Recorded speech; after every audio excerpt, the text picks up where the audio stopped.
Hi, I'm Mina. And I'm Yules. Thanks for tuning in to Artificially Informed. Welcome to the Deep Dive. We're here to cut through the noise, basically. We take all this complex stuff happening globally, particle physics, geopolitics, tech meltdowns, and try to figure out what really matters. Yeah, the sources today are quite a mix. We've got everything from how the first Americans might have arrived to why the universe even exists, right alongside major cloud outages and shifting international relations. It's a lot to unpack. Definitely. And our focus today is sort of at that collision point where these huge leaps in fundamental science meet the, let's face it, pre-volatile world stage and the tech infrastructure that holds it all together, or sometimes doesn't. Exactly. It's about connecting those dots. So where should we start? Let's start way back, like really way back. There's some fascinating stuff emerging from archaeology and genetics that's seriously shaking up the story we all learned about how the Americas were first populated. Right. You're talking about the challenge to the old Bering Land Bridge theory. For ages, the idea was people walked from Siberia across this land bridge during the Ice Age, then down through an ice-free corridor. Simple enough. That's the one I remember from school, yeah. But that's not the full picture anymore. Well, it seems increasingly likely it wasn't the only picture, and maybe not even the main one. This maritime hypothesis is gaining a lot of traction. There's new evidence suggesting a different route entirely. Okay, intriguing. So if not walking, then what? Sailing. The evidence, we're talking genetics, archaeology, even understanding ocean currents, points towards people potentially sailing across the North Pacific, and much earlier than we thought, possibly as far back as 16,000 years ago. 16,000. Sailing. That sounds advanced. Where would they have come from? The thinking is they might have launched from coastal Japan, specifically the island of Hokkaido. It implies these weren't just rudimentary rafts. We're talking about pretty sophisticated maritime cultures for that time period. Wow. So who are these people? Do we know? There are possible links to the Jomon people of ancient Japan, who are known for their coastal adaptations. The idea is they might have followed what some call the Kelp Highway. The Kelp Highway. Sounds like a scenic road. Yeah, well, it's basically this ribbon of really rich coastal ecosystems that stretched along the Pacific Rim. Lots of resources, fish, marine mammals, seaweed. It would have provided food and shelter along the way. Okay, that makes sense. Like island hopping, but coastal hopping. Sort of, yeah. And they wouldn't have just been paddling against the current. The Kuroshio Current, this powerful North Pacific current, flows northeast from Japan towards Alaska. It could have acted like a natural conveyor belt, making the journey feasible even back then. So this completely reframes it. It's not just a desperate trek across ice, but potentially skilled mariners using currents, living off the sea, populating the Americas from the coasts inward. Precisely. It just shows how much we're still learning about deep human history, how adaptable our ancestors were. We have to keep revising these foundational stories. Okay, speaking of foundational stories, let's pivot from ancient humans to the universe itself. The absolute biggest mystery, maybe, why is there something rather than nothing? The matter versus antimatter problem. Yes, the great cosmic imbalance. The Big Bang, according to our best theories, should have created equal amounts of matter and its opposite, antimatter. And when matter meets antimatter, poof, annihilation, right, leaving just energy. Exactly. So the universe should be empty, just radiation. But obviously it's not. We have stars, planets, galaxies, us, all made of matter.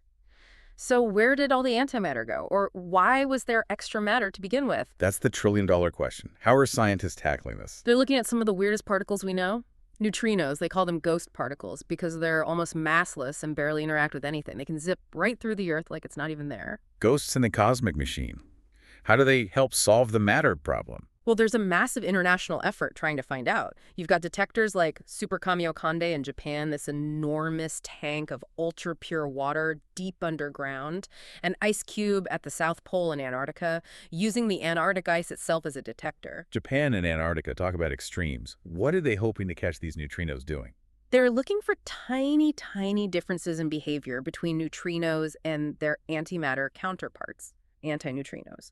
There's a fundamental symmetry in physics called CP symmetry, which says particles and their antiparticles should behave as mirror images. If neutrinos violate this symmetry, even slightly, that slight difference, amplified by the sheer scale of the Big Bang, could be enough to leave behind the matter surplus we see today. That's the core idea. A tiny asymmetry in the rules for neutrinos could explain why we have a universe full of stuff. It's a profound connection. It really is. The existence of everything hinging on a slight wobble in a ghost particle. And finding that wobble would be huge because it would mean the current standard model of particle physics is incomplete. The standard model predicts that symmetry should hold. It can't explain the matter imbalance.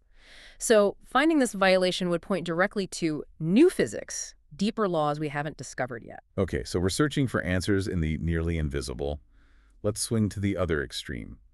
The most massive, most violent events in the cosmos. We're still detecting gravitational waves, right? Ripples in spacetime itself. Absolutely. The LIGO-Virgo-Cagree network keeps refining its sensitivity, and they're picking up signals from merging black holes and neutron stars all the time. But there is a recent detection that was particularly interesting. What made this one stand out? Researchers describe the signal, poetically, as the crying of two newborn black holes. But the analysis suggested something really cool, evidence for second-generation black holes. Second-generation black hole grandkids. What does that actually mean? It means these black holes likely weren't formed the usual way, just from a single massive star collapsing at the end of its life.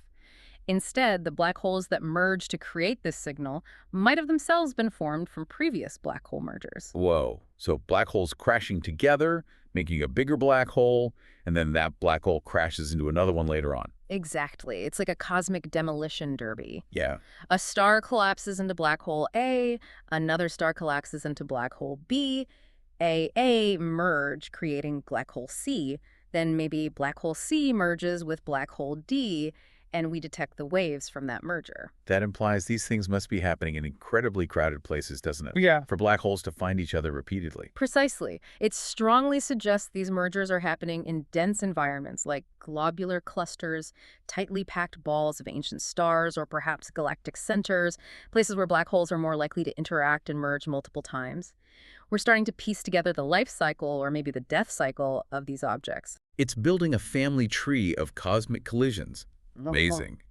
While LIGO listens to the universe tearing itself apart, the James Webb Space Telescope, JWST, is busy giving us these incredible pictures. What's new from Webb? Oh, JWST just keeps delivering. Two really cool things recently. First, using its powerful infrared vision, scientists created the very first 3D map of an exoplanet's atmosphere. A 3D map, not just detecting elements, but mapping their structure. Yeah, exactly. It gives us unprecedented detail on the temperature variations, the chemical composition, and how the atmosphere is actually moving on a planet orbiting another star. So what did they find on this particular exoplanet? Anything friendly? Definitely not friendly. This particular world is incredibly hot. So hot, in fact, that the heat is literally ripping water vapor molecules apart in its atmosphere. It's a truly extreme environment. Okay, maybe cross that one off the vacation list. It does show the power of JWST, though, to analyze atmospheres light years away. Absolutely. It's moving us from just detecting exoplanets to actually characterizing them, understanding the physics and chemistry happening there. And the second JWST update. Was it another stunning picture? It was a new image of the Red Spider Nebula. This thing is famous for its complex, almost web-like structure. The new JWST image shows these incredible details, especially highlighting these three huge, symmetrical legs of gas and dust stretching out for about 3 light years each. 3 light years long. The scale is just mind-boggling. Cosmic artwork. It really is just breathtaking. Okay, let's pull back from the vastness of space now, right down to the cellular level. There's been a really exciting development in regenerative medicine involving a flatworm. That's right. It sounds humble, but this particular species, Macrostomum lignano, is kind of a superhero in the regeneration world. They call it the immortal flatworm, though that's a bit of an exaggeration. Why immortal? What can it do? It has this incredible ability to regenerate. You can chop it into pieces, and pretty much any piece can regrow into a complete worm. It's all thanks to these amazing stem cells it has called neoblasts. Stem cells are the key to healing and regeneration in many organisms, including us. But what's so special about these neoblasts? Well, the traditional thinking about stem cells is that they mostly respond to local signals. Like, if you get a cut, nearby stem cells get signals saying, okay, damage here, make new skin cells. Makes sense. Repair the immediate area. Right. But what the research on M. lignano is showing is a game changer. Their neoblasts don't just listen to local cues, they also respond to distant signals coming from other tissues, sometimes quite far away in the worm's body. long-distance signals. How does that work? Like cells communicating across the whole organism about repairs? Kind of, yeah. It means the cells have what's called positional information. They don't just know what kind of cell to become, they seem to know where they are within the overall body plan. So if you cut off the tail, stem cells further up the body somehow know they need to coordinate to rebuild a tail in the right place with the right structure. So they're not just patching holes, they're rebuilding according to the original blueprint, understanding their location within that blueprint. Exactly, and that's the huge implication for us. If we could figure out how this long-distance signaling and positional information works in the flatworm, could we, potentially harness similar mechanisms in humans? You mean beyond just patching wounds, actually telling our cells how to regenerate complex tissues or even organs in the right place in the right way? That's the dream. It's about potentially hacking our own healing processes by understanding how these worms manage such incredible, coordinated regeneration. It could revolutionize regenerative medicine, moving towards truly targeted and intelligent tissue repair. From flatworms rebuilding themselves to, well, the systems we've built. That's a good transition. It is, because the same human ingenuity that unravels biology and cosmology also builds the vast digital infrastructure we depend on. And as we saw very recently, that infrastructure can be incredibly fragile. You're talking about the massive Microsoft outage, right? That seemed to affect almost everything. It was huge. It hit both Microsoft 365, Outlook, Teams, all those essential work tools, and the underlying Azure cloud platform, which hosts countless websites and services globally. The root cause: problems with their domain name system, or DNS. Okay, DNS. Let's quickly break that down for listeners. Yeah. Why does a DNS problem cause such widespread chaos? It's not like the servers themselves went down, right? Right. Think of DNS as the internet's address book. When you type a website like, say, bbc.co.uk, DNS translates that human-readable name into the numerical IP address that computers actually use to connect. If the address book is broken or unavailable, Your computer literally can't find the server, even if it's running perfectly fine. It's like trying to call someone when the phone directory assistance is down. Exactly. And because Azure and M365 are so foundational, the impact was enormous. We saw major disruptions at places like Heathrow Airport in London. The UK bank NatWest had issues. Corporate communications ground to a halt. Even popular games like Minecraft were affected because they rely on Azure infrastructure. It really highlights our dependence, doesn't it? We had a similar major outage with Amazon Web Services, AWS, not long ago. It feels like the entire digital world is balanced on the shoulders of just a few giant companies. It absolutely does. It raises serious questions about resilience and redundancy. When so much critical infrastructure, banking, travel, business communication relies on essentially 2 or 3 major cloud providers, a single point of failure in one of them can have cascading global consequences. We need more robust systems, better fail-safes. Definitely something governments and businesses need to think hard about. Now, speaking of massive tech infrastructure, let's talk about the money pouring into the next generation, artificial intelligence. The scale of investment right now is just staggering. We're seeing the tech giants, Microsoft, Meta, Facebook's parent company, Alphabet, Google's parent company, ramping up their spending like crazy. Estimates put their combined AI-related capital expenditures somewhere around $80 billion. $80 billion. That's an astronomical amount. What are they spending it on? Just building smarter algorithms. A lot of it is hardware and infrastructure. Building massive data centers packed with specialized AI chips like GPUs from Nvidia is incredibly expensive. Plus, R&D, talent acquisition, it all adds up. They're essentially building the factories for the AI revolution. But $80 billion is a huge bet. Are investors getting nervous about when or even if they'll see a return on all this spending? That's exactly the tension right now. Everyone believes AI is transformative, the next big thing. But there's definite caution creeping in among investors. They're asking, okay, the potential is huge, but when does this translate into actual sustainable profits? How long can this level of cash burn continue before we see concrete returns beyond, chatbot hype? Is any one company handling this spending spree better in the eyes of investors? Interestingly, Alphabet Google seems to be weathering the scrutiny relatively well, despite also spending massively. The key difference seems to be their underlying financial strength. Their core search business. Yeah, Google's core advertising business generates enormous reliable cash flow. So investors seem to feel Google is better positioned to fund these huge AI ambitions without jeopardizing its overall financial stability. They have the deep pockets to play the long game, perhaps more comfortably than some others. That robust cash flow allows for ambitious bets. Mm. And one of Google's recent bets is really fascinating, linking AI directly back to physical infrastructure in an unexpected way. Nuclear power. This is a really significant development. Google has partnered with an energy company, NextEra Energy, to essentially bring a nuclear power plant back online. We're talking about the Duane Arnold Energy Center in Iowa in the U.S. It was the state's only nuclear plant, and it shut down back in 2020. Wow. A tech company reviving a nuclear plant. Why? Two big reasons: sustainability goals and sheer energy demand. Firstly, Google has very ambitious goals to run its operations on carbon-free energy 247. Nuclear power provides that kind of reliable, carbon-free baseload power. Unlike solar or wind, which are intermittent. Exactly. Secondly, and this is crucial, artificial intelligence is incredibly energy hungry.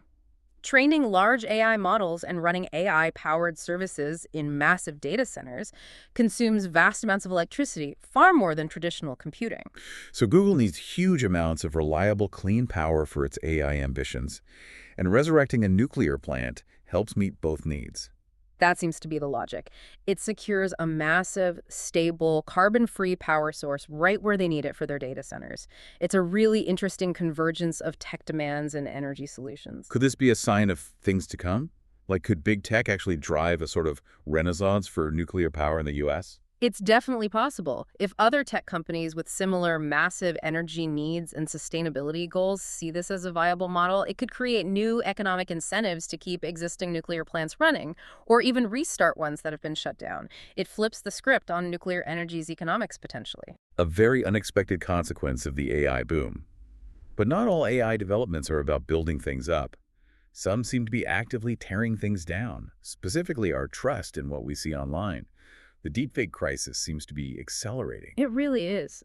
Absolutely. And we also need better tools for detecting deepfakes, though that's an ongoing arms race between generation and detection. But fundamentally, it requires a shift in mindset.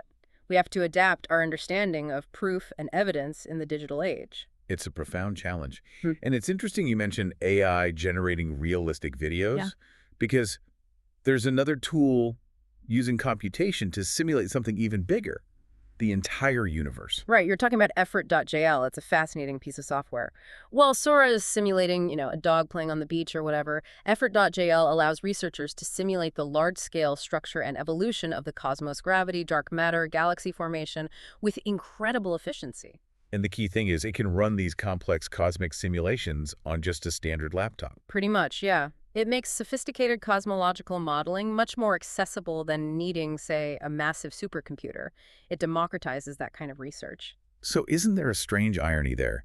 We have AI making it easy to fake mundane reality, making us doubt what we see. And at the same time, we have computational tools making it easier than ever to accurately model the fundamental workings of the entire universe. Exactly. What does that juxtaposition tell us? It's a powerful illustration of the double-edged sword of simulation technology. It can be used for deception or for profound understanding. It forces us to think about what we trust more, our own fallible, easily tricked senses, or the outputs of complex computational models that can simulate reality both mundane and cosmic with increasing fidelity. It's a deep question for the future. Okay, let's move from the digital and cosmic realms back to the messy human world of geopolitics. Starting with the relationship between the two biggest players, the U.S. and China. There were some signs of a thaw at the recent APEC summit, that's the Asia-Pacific Economic Cooperation meeting. Yeah, there were some cautious positive steps. It was an important meeting between U.S. President Donald Trump and Chinese President Xi Jinping, aimed at de-escalating tensions that has been pretty high. What were the concrete outcomes? Anything beyond just talking? One tangible result, especially important for the U.S. agricultural sector, was China resuming purchases of American soybeans. The state-owned company COFCO placed orders for about 180,000 metric tons. Soybeans might sound small, but that's a big deal for farmers, isn't it? Weren't they hit hard by the trade disputes? Absolutely crushed. Estimates suggested some U.S. farmers were losing over $100 per acre during the peak of the tariffs and retaliatory actions. So resuming these purchases, even if it's just a start, provides some much-needed relief and signals a potential stabilization in that crucial trade relationship. Were there other agreements made? What about the tariffs? There seemed to be a quid pro quo. President Trump reportedly agreed to lower some tariffs on Chinese goods, and in return, China gave a really important assurance. They agreed not to tighten restrictions on their exports of rare earths. Rare earths. Those are critical for a lot of modern tech, right? Phones, EVs, defense systems. Exactly. China dominates the global supply, so the U.S. and other countries are heavily reliant on them. China restricting exports would cause major disruptions, so getting that assurance was a key strategic win for the U.S., securing that vital supply chain, at least for now. And I heard there was also a connection made to the fentanyl crisis. That's right. The Trump administration apparently linked some tariff reductions to cooperation from China on curbing the production and export of fentanyl precursors, the chemicals used to make the synthetic opioid that's devastating communities in the U.S. and elsewhere. So using trade leverage for a public health objective. An interesting tactic. It shows how intertwined these issues are. Economics, security, public health, all being negotiated at the highest levels. It's a complex balancing act. Definitely. Now let's shift to a region facing an absolutely horrific situation. Sudan. The focus is on the city of El Fasher in Darfur. What's happening there? The situation in El Fasher is dire and, frankly, terrifying. International aid groups are using strong language, including genocide warnings. This follows the takeover of the city by the Rapid Support Forces, or RSF. The RSF, their name comes up a lot in the conflict. Why is taking El Fasher so significant? El Fasher was one of the last major cities in the Darfur region not under RSF control. It's strategically vital, but maybe more importantly, it was a refuge, a sanctuary for hundreds of thousands of people displaced by fighting elsewhere in Darfur. Its fall is a humanitarian catastrophe and effectively consolidates RSF control over the region. And the RSF itself has a very dark history in Darfur, doesn't it? It does. The RSF evolved directly from the Janjaweed militias. These were the groups largely responsible for the mass atrocities, the ethnic cleansing, during the earlier Darfur conflict in the 2000s, which many governments labeled a genocide back then. So the same groups, essentially, are now taking control again. That's the deep concern. And reports coming out of El Fasher are horrifying. Aid workers in the UN are citing accounts of mass killings, hundreds reportedly killed at a hospital, executions, widespread sexual violence. Patterns tragically similar to the past. Has the RSF leadership responded to these accusations? The RSF commander, General Mohammed Hamdan Dagalo, often known as Hemeti, did publicly acknowledge some violations had occurred. He announced the formation of a commission to investigate. An investigation. Should we take that seriously? Given the RSF's history and the scale of the reported atrocities, there's immense skepticism. Many observers see it as a tactic to deflect international condemnation rather than a genuine effort towards accountability. The track record just isn't there. It's a deeply worrying situation with potentially devastating consequences for the civilian population. The truly grim outlook. Okay, let's shift focus now to broader military strategy. There are reports of the U.S. adjusting troop levels in Europe, being described as a pivot to Asia. Yeah, the specific move involves reducing the number of U.S. troops rotating through Romania, bringing the total there down from around 1,700 to about 1,000. But defense officials are emphasizing what this isn't. What isn't it? It isn't a withdrawal from NATO, the North Atlantic Treaty Organization, or a lessening of the U.S. commitment to European security. That's the key message they want to convey. Okay, so if it's not a retreat, what's the rationale? Why reduce numbers now? The framing is twofold. First, it's presented as a sign of confidence in European allies' growing capabilities to manage regional security themselves. Second, it allows the U.S. to reallocate resources and focus more attention towards the Indo-Pacific region. The pivot to Asia we've heard about for years, primarily aimed at balancing China's influence. That appears to be the main strategic driver, yes, shifting focus and assets towards perceived long-term challenges in the Pacific. Meanwhile, back in Europe, the conflict in Ukraine continues. But there was a major setback recently regarding funding, wasn't there? There was. The European Union, EU, hit a significant roadblock. They failed to reach an agreement on a huge $140 billion funding package for Ukraine. This wasn't direct aid, but a plan to use frozen Russian assets as collateral. Using Russia's own frozen money to fund Ukraine's defense and reconstruction. Sounds clever. Why didn't it pass? The main opposition came from Belgium, specifically Prime Minister Bart de Wever. His government raised serious legal and financial concerns. They were worried about the legality of effectively confiscating sovereign assets and the potential for Belgium, where many of these assets are held, to be held liable if the move was successfully challenged in court later. So legal anxieties trumped the immediate need for funding, essentially. It appears so. It highlights complexities and potential liabilities involved in these unprecedented financial maneuvers, even amidst broad political support for Ukraine. Interesting. And despite this funding snag, are there still diplomatic efforts underway regarding the conflict? Yes, dialogue continues on various tracks. We saw reports mentioning Russia's Kirill Dmitriev expressing some optimism about peace within a year, though that needs to be taken with caution. And significantly, during the APEC summit, President Trump and President Xi apparently agreed to cooperate on seeking a settlement in Ukraine. So even with funding hurdles and ongoing fighting, the major powers are still talking about finding an off-ramp. The diplomatic channels remain open, yes, even if progress is slow and fraught with difficulty. Okay, finally, in this geopolitical section, we have to address two really significant and frankly controversial policy shifts announced by the Trump administration in the U.S. First, on nuclear weapons. This was a major announcement. President Trump ordered the immediate resumption of U.S. nuclear weapons testing. This breaks a moratorium that the U.S. and other nuclear powers have largely observed for decades. Resuming nuclear testing. After all this time, what's the rationale and what's the reaction? The stated rationale often involves ensuring the reliability and readiness of the nuclear arsenal. But the reaction was swift and negative globally. Russia immediately stated they would respond in kind if the U.S. actually conducts a test, breaking the moratorium. So this risks reigniting a nuclear arms race. That's the fear. It seriously destabilizes the global arms control framework that's been painstakingly built over decades. It lowers the threshold for testing and potentially for proliferation. A very worrying development. And the second major policy shift, it concerns refugees. Yes, the administration announced a drastic cut to the annual refugee admissions cap. It was previously set at 125,000 per year. The new cap is just 7,500. From 125,000 down to 7,500. That's a massive reduction, over 90%. It's a huge cut, effectively shutting down much of the U.S. refugee resettlement program. But there's another layer to it that's drawing intense criticism. Reports indicate that a significant portion, potentially the majority, of those very limited 7,500 slots are expected to be prioritized for white South Africans who claim they are fleeing land seizures or violence there. Prioritizing one specific group, particularly based on race and a specific political narrative from another country. Exactly.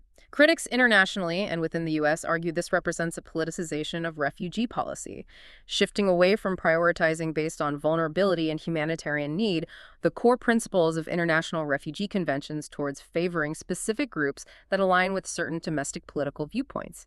It sparked a major debate about fairness, discrimination, and the purpose of refugee resettlement. Two incredibly impactful decisions with global ramifications. And moving from geopolitical shocks to literal ones. The planet itself has delivered some devastating blows recently. The Caribbean just endured an absolute brutal storm, Hurricane Melissa. Yeah, that was upgraded all the way to Category 5, wasn't it? Described as possibly the storm of the century for some areas. Jamaica in particular seemed to get hit incredibly hard. It was catastrophic for Jamaica, described as possibly the worst hurricane in their recorded history. The storm packed sustained winds up to 185 miles per hour. Satellite photos comparing before and after show entire communities just obliterated. Infrastructure collapsed. What's the human toll looking like? The numbers are still being confirmed, but reports indicate at least 33 deaths across the Caribbean, including Haiti and Jamaica. Officials use terms like total devastation. It's a massive humanitarian crisis unfolding. And the international response. It's ramping up. For example, the UK government had to charter special flights just to evacuate British citizens who were stranded on Jamaica because the airports were damaged and regular flights were impossible. The focus now is on immediate relief food, water, shelter, followed by what will be a very long and expensive rebuilding effort. Just a devastating reminder of the power of these storms, likely intensified by warmer oceans. Which actually leads us to another climate-related concern, this one more long-term and theoretical, but potentially even more impactful, the ocean burp. The carbon burp, yes. It sounds a bit funny, but it represents a really serious potential climate tipping point. It involves the ocean's role as a massive carbon sink. Right. The oceans absorb a huge amount of the CO2 we pump into the atmosphere, which slows down global warming. Exactly. They absorb about a third of it. But the worry is, as the planet warms, the oceans warm too. And this could lead to something called ocean stratification. Stratification, like layers forming. Precisely. The warmer surface water becomes less dense, so it doesn't mix as easily with the colder, denser water deeper down. Normally, there's a constant overturning, like a global conveyor belt, that carries surface water and absorbs CO2 into the deep ocean for long-term storage. So if stratification stops that mixing. Two bad things could happen. First, the surface ocean gets saturated with CO2 and can absorb much more from the atmosphere, reducing the ocean's effectiveness as a carbon sink. Yeah. Second, and this is the burp part, the vast amount of carbon already stored in the deep ocean could potentially find pathways back to the surface and be released into the atmosphere if that circulation system breaks down significantly. So the ocean could go from being a climate helper to a climate antagonist, actively releasing stored carbon and accelerating warming. That sounds like a dangerous feedback loop. It is. It's still theoretical, worst case scenario perhaps, but it highlights how vulnerable these major planetary systems are. Messing with the ocean's temperature and circulation could have profound nonlinear consequences down the line. It emphasizes the need to limit warming to avoid triggering these kinds of tipping points. A sobering thought. But let's find a more positive story related to the environment. There's some innovative conservation work happening in Kenya, right? Yes, in the Masai Mara region, there's a place called the Nashulai Conservancy that's getting attention for its approach. It's really focused on human-wildlife coexistence. Coexistence is often the goal, but it's hard to achieve. What makes Nashulai's model different or successful? They've really tried to integrate the local Maasai community directly into the conservation efforts and ensure they benefit economically. It's not just about fencing off land for animals, it's about managing the landscape in a way that supports both wildlife and the traditional livelihoods of the people who live there. How do they make that work financially for the community?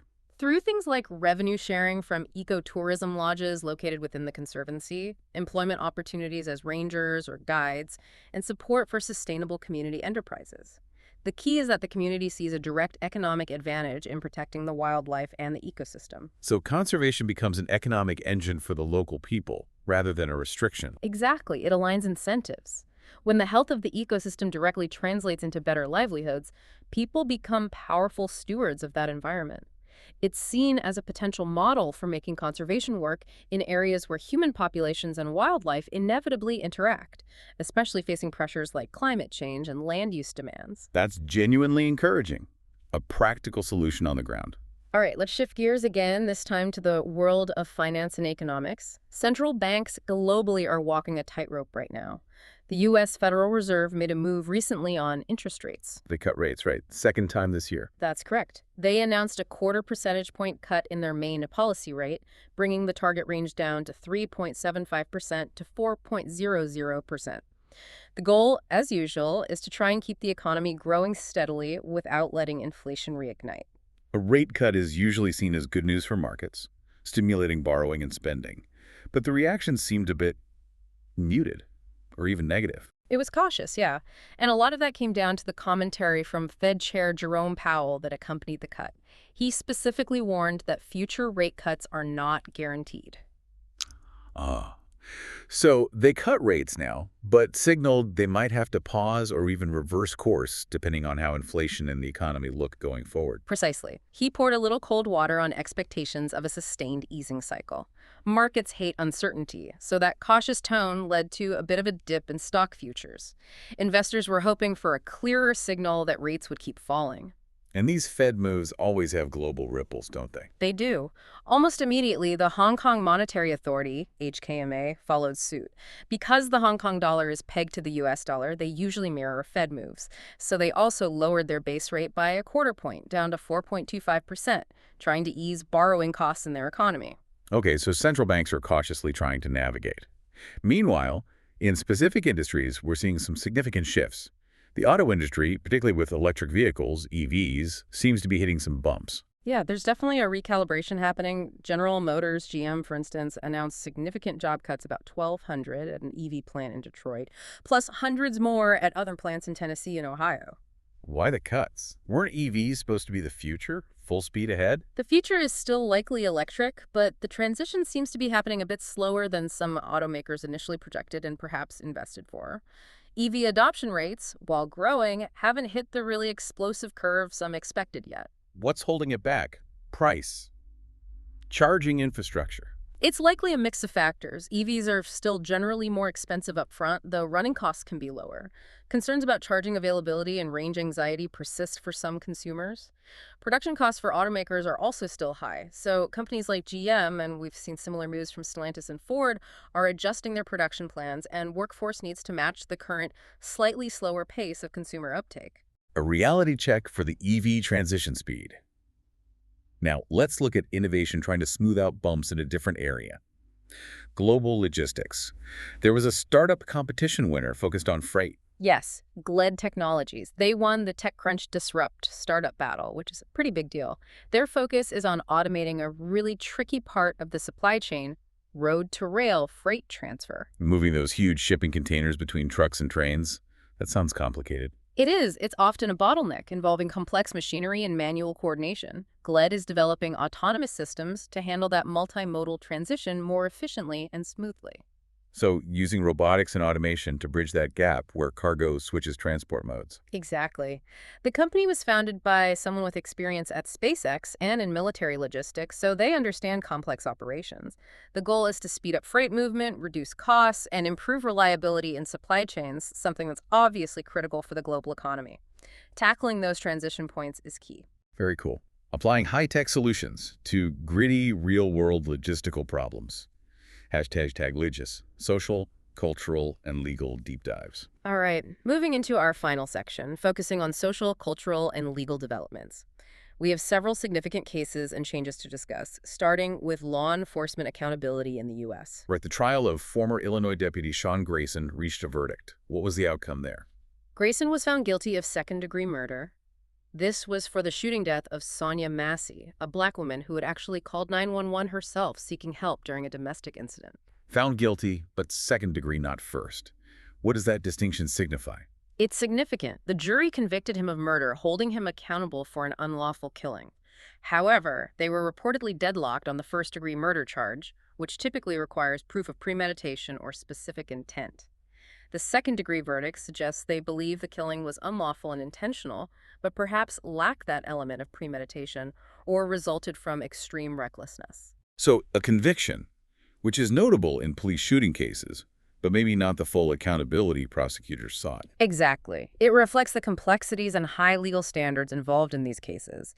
It highlights ongoing questions about police responses, de-escalation tactics, and achieving justice, particularly in incidents involving domestic situations and minority communities. And shifting continents, there was also major public outcry following a police operation in Rio de Janeiro, Brazil. Yes, a massive police raid targeting organized crime in one of Rio's favelas, or impoverished neighborhoods, resulted in a very high death toll described as possibly the deadliest single police operation in the city's history. And the reaction? Huge public protests erupted almost immediately. Activists, human rights groups, and residents denounced what they saw as excessive and indiscriminate force. There were serious allegations of executions, torture, and carnage directed at the police involved. It sounds like a tragically familiar story in some parts of Brazil, the tension between fighting violent crime and protecting citizens' rights. It absolutely is. Authorities face immense pressure to control powerful criminal gangs, but these large-scale, heavily armed operations often lead to civilian deaths and accusations of severe human rights abuses, further eroding trust between the police and the communities they're supposed to serve. It's a persistent dilemma. A very difficult balance. Now let's turn to a landmark legal change in France concerning a very sensitive issue: sexual consent. This is a really transformative piece of legislation. French lawmakers passed a new law that fundamentally redefines rape. It establishes a very clear and demanding standard for consent. What is the new standard? The law now explicitly states that consent must be freely given, informed, specific, prior, and revocable. Each of those terms is important. Freely given without coercion. Informed, meaning the person understands what they're consenting to, specific to the particular act, prior, given beforehand, and crucially revocable, meaning consent can be withdrawn at any time. That's incredibly detailed. What prompted such a significant change? A major catalyst was a recent, highly disturbing case known as the Giselle Pellico serial rape case. It exposed weaknesses in the previous law, where prosecutors often had to prove that the victim physically resisted or that there was explicit violence or coercion involved. Which put a heavy burden on the victim to prove they fought back, essentially. Exactly. The new law aims to shift that focus entirely. It centers the definition on the presence of affirmative, ongoing, enthusiastic consent rather than the absence of resistance. The idea is that any sexual act without that clear, freely given, informed, specific, prior, and revocable consent is rape, regardless of whether the victim physically fought back. That's a profound cultural and legal shift, emphasizing bodily autonomy. Could set a precedent internationally. It definitely could. It moves away from any ambiguity or interpretation of silence or passivity as consent, setting a much higher bar focused squarely on the requirement for positive affirmation. Okay, let's switch gears dramatically now. From modern legal debates to ancient history. What's new from the Roman Empire's itch? Some interesting discoveries up near Hadrian's Wall in the UK at a Roman fort called Birmingham.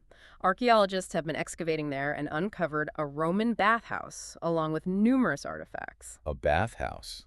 What does finding something like that tell us about life on the Roman frontier? It tells us quite a bit. Bathhouses weren't just for getting clean. They were important social centers in Roman culture, even for soldiers stationed far from Rome. Finding a well-appointed bathhouse suggests a certain level of permanence, infrastructure, and an attempt to maintain Roman customs even at the northernmost edge of the empire. So it gives insights into the daily lives, the routines, maybe even the social structure of the soldiers stationed there. Absolutely. The artifacts found alongside it, pottery, tools, personal items, help paint a richer picture of military life, logistics, and the interaction between Roman forces and the local populations nearly 2,000 years ago. It's like opening a small window onto that distant past. Fascinating stuff. Finally, we need to touch on a story that's been bubbling up in the world of professional sports, the NBA gambling scandal. Yeah, this seems to be escalating and confirming some of the league's worst fears, especially regarding the rise of legalized sports betting, particularly prop bets. Prop bets. Those are bets on specific player actions, right? Like how many points a player will score or how many rebounds they'll get, not just the final outcome of the game. Exactly. And that's where the integrity concerns really spike. It creates incentives for players or people connected to them to potentially manipulate those specific in-game statistics to affect betting outcomes. Federal indictments have started coming down, revealing some pretty explosive details that really challenge the integrity of the games. Are players facing consequences already? Yes.